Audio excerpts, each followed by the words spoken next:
حي على الفلاح. Is a place. Qalb is a thing. Qalbu shay'un. Al-qalbu shay'. It's something. But sadr is a place. Allah did not say in the ayah, He whispers and retreats and constantly does so for evil in the hearts of people. He didn't use the word hearts. What word did He use? The chests. The chests. There's a difference between saying He whispers in the hearts and He whispers in the chest. The imagery, if you want to put it in the form of an image to help you understand it, think of it like this. The heart is like a castle. And around the castle there's some open real estate. There's a yard, there's a front yard, side yard, backyard. Open real estate. And all of this real estate and the heart is inside your chest. Allah said He gave him access to the chest, but not access to what? Not the heart. So he's in the front yard, or he's in the backyard. He's all around, but he's not where yet? He's not in the heart is locked. Door's locked. And the only one who has the keys to that door is who? You. If you open that door, He's waiting. He's constantly there. يُوَسْوِسُ فِي صُدُورِ النَّاسِ, hoping one day He can enter the qalb. But if you let Him in the qalb, what's going to happen then? Or if you don't let Him in the qalb, you could say isti'adha and He'll stay outside. He won't disappear. He'll take a step back, maybe quiet for a few seconds, maybe find a couple hours later, come back to you again. But if you let Him in, what happens? Let me tell you the contrast. People who have iman, you know what's beautiful to them? Faith itself, remembering Allah itself. وَلَكِنَّ اللَّهَ حَبَّبَ إِلَيْكُمُ الْإِيمَانِ وَزَيَّنَهُ فِي قُلُوبِكُمْ. Allah beautified iman for you, and He actually made it beloved to you, and He beautified it inside your hearts.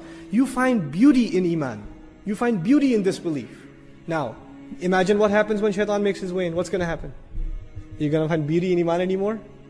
No. You'll find beauty in something else. So Allah says, وَزَيَّنَ لَهُمُ الشَّيْطَانُ أَعْمَالَهُم. When shaitan makes his way into your heart, evil deeds start looking beautiful. They start looking tempting. They start looking good. If the remembrance of Allah is in your heart, evil deeds will look ugly. They will وَكَرَّهَ إِلَيْكُمُ الْكُفْرُ وَالْفُسُوقُ وَالْعِصْيَانِ. Allah made disbelief and corruption and disobedience disgusting to you. If you have iman in your heart, those things look disgusting. You're not even tempted. You could drive by a club and say, Astaghfirullah, la hawla wa la quwwata illa billah. What a waste of humanity. What a disgrace to the son of Adam. And he was honored with such intellect, and what worse life than animals they live. You would spit at it. But if shaitan made his way in, you're like, hey, well, I'll just pull over for a little while. Now it's starting to look beautiful. This is the difference between the one who's let him in and the one who hasn't let him in. Where do we stand? When we see something evil, are we tempted by it? Are we disgusted by it? Tells us how much we're remembering Allah, what the state of iman is. If iman is beautified, disbelief, kufr, corruption will look evil. And if shaitan has finally found an entrance, then the other way around. So Allah gave, is a mercy of Allah. He gave him access to the chest, but not access to the heart. That is our responsibility. That is our responsibility. May Allah give us the ability to protect our hearts. Who is better at whisper, the human being or the jinn? Who takes the primary role? The jinn. Also, the waswasa of the jinn, huwa al-asl, as the ulama comment. It is original. In other words, if a human being is whispering something evil to you, it may or may not be his original idea. He may himself have plagiarized it from a shaitan, from a jinn to begin with. But when a jinn does waswasa, it is his own. It's his original. So the source is mentioned first, min al-jinnah, and then the secondary, wan nas. And here we learn something else. Vehicles. Shaitan uses vehicles. This min al-jinnah can be istikhdaman also. What that means is Iblis uses jinns and uses people to conduct his waswasa. He uses them to conduct his waswasa. So you know that waswasa of shaitan can come to you through your best friend. You hear his voice on the phone. You don't hear Iblis's voice. But you know what? At that point, he's a puppet for Iblis. And he especially does this with kuffar. Not as much with Muslims, but especially with kuffar. Young man is going to college, trying to guard his shame. He's a good-looking guy, you know. He decides, man, these girls give me too much attention. I gotta grow a beard. Because you grow a beard, automatic girl deterrent, right? So he grows a beard. And by the way, I'm not going to pass a fatwa on beard, but I tell the younger guys here, if you're going to college, grow a beard. It'll save you from a lot of trouble. You're just going to look in the mirror and say, I'm going to go to a party looking like that. I look like I'm trying to imitate Allah's messenger, then I'm going to go to the party. You'll be ashamed of yourself. You won't be able to go. So protect yourself, grow a beard. I'm not giving you a fatwa. This is a psychological deterrent. You know? So anyways, this guy is growing a beard, he's trying to protect himself, he keeps his eyes low.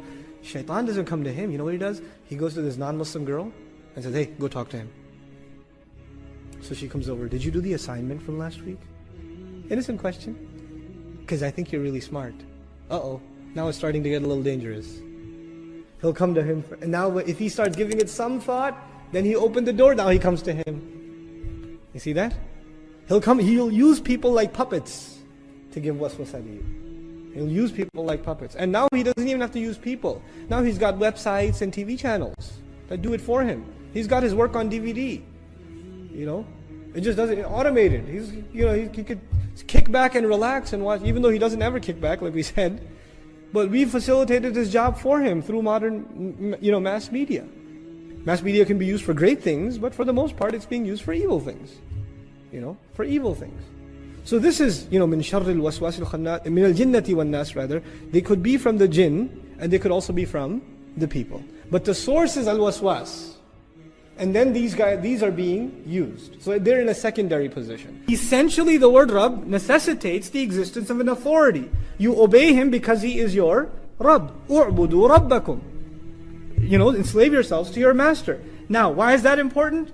والأمر الآخر أنه من أسباب الطاعة يعني هذا الإعلان من أسباب الطاعة لأنك إذا استعنت بشخص تطيعه ولا تعصيه فكيف تستعين به وتعصيه. How can it be that you're asking his help while disobeying him? You can't ask Allah's help. You would never ask anybody's help while disobeying them and disregarding them at the same time. What we are learning here is if you really want Allah to protect you, what must you be doing first? You must be obeying him. So the discussion begins with a command of Allah and you complying with that command. What that does is it necessitates in you the need to be in obedience to Allah for the protection to actually come before you. You're entering not only into the protection of Allah, but also into the obedience of Allah. I seek refuge from the evil of all creation, or everything that's been created. He said, مَا خَلَقَ, what He, subhanahu wa ta'ala, created. Why is that important? Because whatever harm the creation can cause you, know that the one who created it has more power. He can save you from that harm, because He's the one in the end who created it. So His reference, Him getting credit for being the creator, gives Him power over whatever harm the creation may be able to cause. The second is shar is not attributed to Allah. Shar is attributed to khalq. And ulama talk about this in depth and it becomes a philosophical issue, but I'll give you the gist of it. People keep it really simple. The bottom line in Islamic studies when it comes to the concept of shar is that evil is not actually an entity in and of itself. It is only considered the lack of good. Just like darkness, the imagery of tawheed and shirk, darkness and light, darkness actually doesn't exist. What actually exists? Light. When you don't have light, what do you have? Darkness. So darkness in and of itself isn't an actual entity. It's goodness that's the entity, and a lack of goodness is what darkness is. So evil in the end is what? A lack of good. But this ayah has profound lessons in it because Allah left the language open and universal. Min sharri ma khalaq. He didn't reduce it to shayateen. The evil in the next surah is sharril waswasil khannas, a very specific creation. But when you say ma khalaqa, whatever He created, from the harm of whatever He created, we learn from this that there is no creation on the face of this earth. No creation on the face of that doesn't come without a flaw. The only one free of flaw is Allah subhanahu wa ta'ala. Everything else will have something missing. Something will be missing. Some element of shar is possible from everything. Think of the most amazing creations of Allah like the sun. So many benefits from the sun. Are there harms from the sun too? So many benefits from water. Is there harm in water also? So many benefits in the earth. Are there harms in the earth too? So many benefits of the sky. Are there harms that come from the sky also? Everything Allah has created has an element. It can have harm in it. It can have harm in it. So we ask Allah Azza wa Jal to protect us from the potential harmful elements of everything. Things that are beyond our perception. A car, very beneficial. Can it be harmful? Can you die in an accident? Can you can you put yourself in great difficulty? Yeah, it's possible. So all creations have that element of harm, potential harm in them. And so we ask Allah Azza wa Jal His protection from all of them. Min sharri ma khalaq. First of all, Allah says, He didn't say min al-ghasiqi idha waqa, min sharri ghasiqin, from the evil of the dark. In other words, Allah is letting us know that there are harms that are inherently present in the dark. The Messenger of Allah sallallahu alaihi wasallam would advise the Sahaba not to go out at night. In some narrations he'd say, if you knew what I knew, you wouldn't go out at night. The shayateen meet in the oceans at night. They come out at night. And you know, in our society, when is it time to act like the devil? Right? It's Friday night, Saturday night. And if you don't believe that there are harms that come at night, watch the documentaries that have been done about the ERs across America. You know when they are filled? Friday and Saturday night. They're filled. Car accidents, people killing each other after a couple of beers, drugs, alcohol, you name it. You name it. All of it, all that evil occurs when? At night. Productions.